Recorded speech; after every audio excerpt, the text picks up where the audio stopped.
What's up, y'all? I'm back hanging with Bailey Madison. Give it up! My next guest is a former high school teacher who saw great potential in his young male students, many who were black. He couldn't understand why, with so much promise, so many were failing. It wasn't until he learned to tap into their emotions in a very unique way that he was able to help them change their grades and, for many, the course of their lives. That makes him our rad human.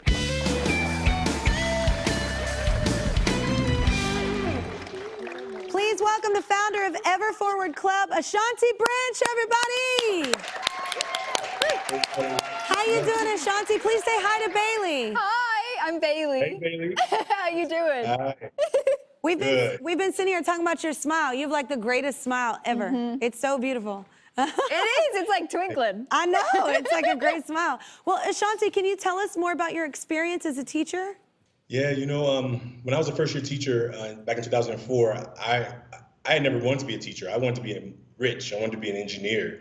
But teaching called me, and when I became a teacher that first year, there were these young men in my class who were super smart, but they were failing math. Like, I was an algebra teacher. And I was like, you're smart, but why are you failing my class? And I took it personal. So I said, look, maybe I could try something. Like, maybe I'm going to invite some young men to lunch. I said, I'll buy you lunch once a week. In exchange for lunch, teach me how to be a better teacher. And that was the start of the Ever Forward Club. I didn't really know what I was doing, but what I learned in those lunch meetings was that smart wasn't cool for them.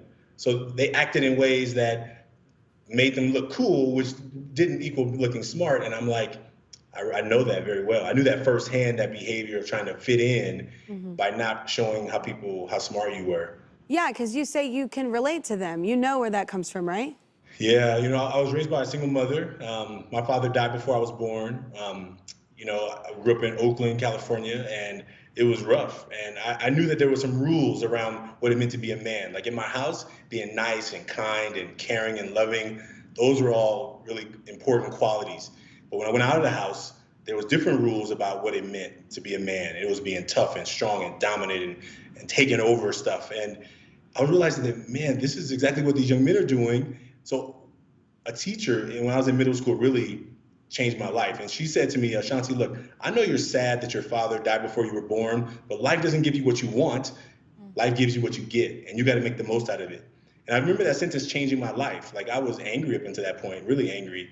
And I think that what I was trying to create in Ever Forward was kind of what that teacher did for me, is like a space to like be seen. She saw me for more than just what I was letting her see, because I had good masks that I put up in front of the outside, but I was going through a lot. I was feeling a lot of sadness and hurt and home drama. Yeah. But she helped me kind of pull it out.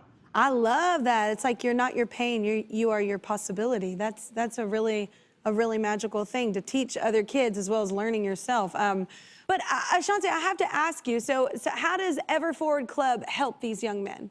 So, the young men meet weekly, and now we're doing it virtually, but there's a space for them to like take off this emotional mask, right? Where if they had a space to go and be more of their full self. I think a lot of young men are boxed into this confined masculinity of what you can show as a man and be still respected as a man. But what if you had a space where you could talk about being sad and being afraid and being worried and being confused and being lonely, and no one was laughing and no one was making you feel less than a man? So we create that space for young men and give them a brotherhood to like say, in this space, even though the world's not ready for you to be expressive like that out there yet, here it's not only respected, it's expected. Expected, yeah. And it's okay. Yeah. Oh, I love this. I love that. But Ashanti, you've developed a unique way to help young men open up. Can you tell me a little about that?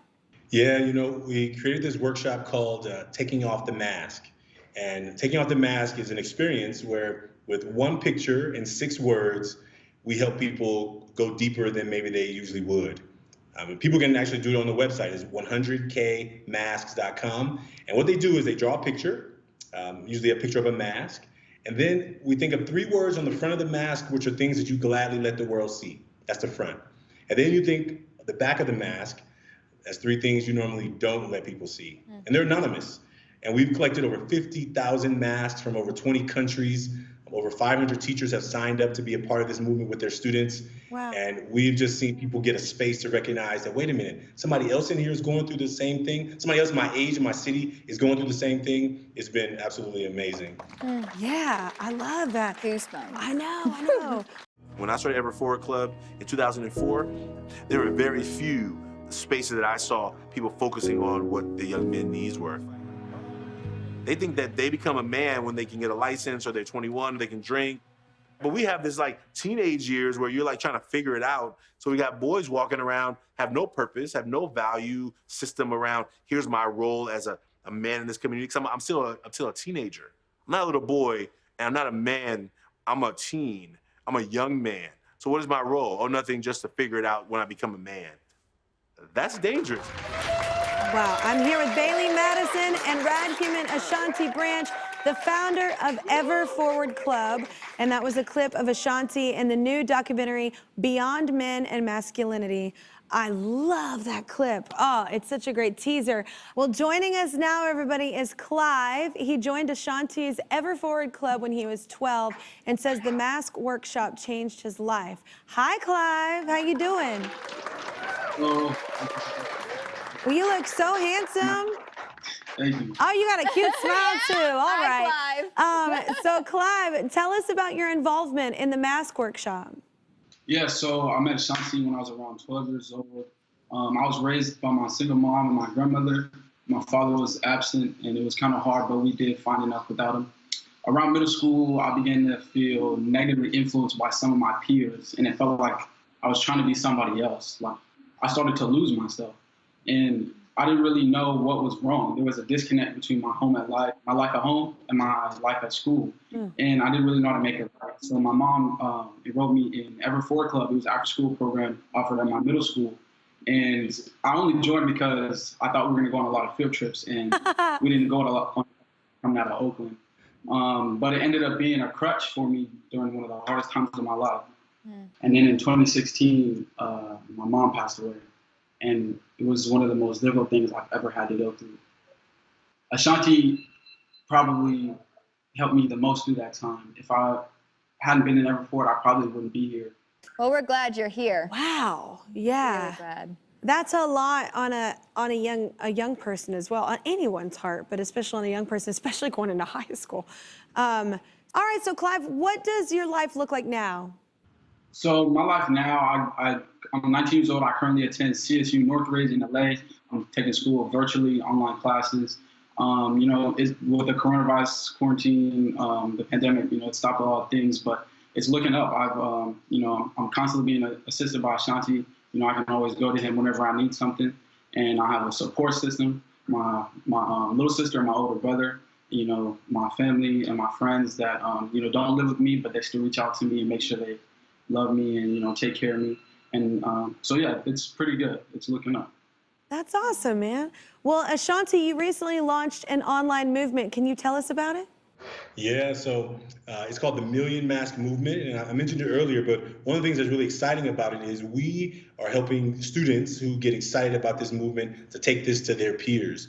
And so the Million Mask Movement is a global movement where we're hoping to inspire people to take that one picture in 6 words, and maybe first it's anonymous, but maybe they'll find a little more courage and find one person in their life that they can share the mask with, and maybe another person. And everyone doesn't deserve to know what's behind the mask, but if you got at least one person, we feel like that feeling of loneliness is not so big. And so, with the 50,000 masks we've already collected, the 20 plus countries that are already a part of the movement, we're just excited about this next journey of what we can do. And really, it wasn't about the million number, but it was about helping people recognize they're not alone.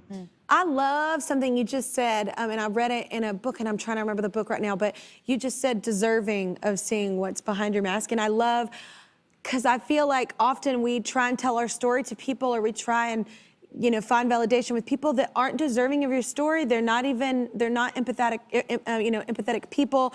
And it's like finding those people that really deserve to see behind your mask, finding those people who deserve to hear your story, because they genuinely care about it. And I think that that's really important, what you just said. But Ashanti, it's inspiring that your Ever Forward Club is flourishing because of its dedication to young men like Clive. And our season-long partner, Pilot Pen, agrees, and they know how powerful words can be. Words can change minds, change hearts, and turn the impossible into the possible. Clive, they know that your journey has not been an easy one, and they want to see you stay in college and keep growing. So Friction, the erasable pen of the Kelly Clarkson Show, is giving you $5,000, and we hope that helps. Is that a... Oh, it's very sweet. He just, you didn't say a word. You literally did this. You were like... Yeah, when you hear somebody's giving you $5,000, it's kind of hard to find. Thank you so much. The words escape me. I'm so grateful. No, we believe in you. We think that, like Ashanti, he's such an advocate for you as well. And we were so excited to have you on the show. We're so excited to help you. But also, I hope that you're excited because you being this bold and this brave in this moment is helping some other young men, in other places be brave and bold as well. But everybody remember, don't show those people what's behind your mask if they're not deserving. Find the people and surround yourself with the people that deserve it. Yep, I'm still here, just waiting for you to subscribe. If you don't, I'll be trapped in this box forever.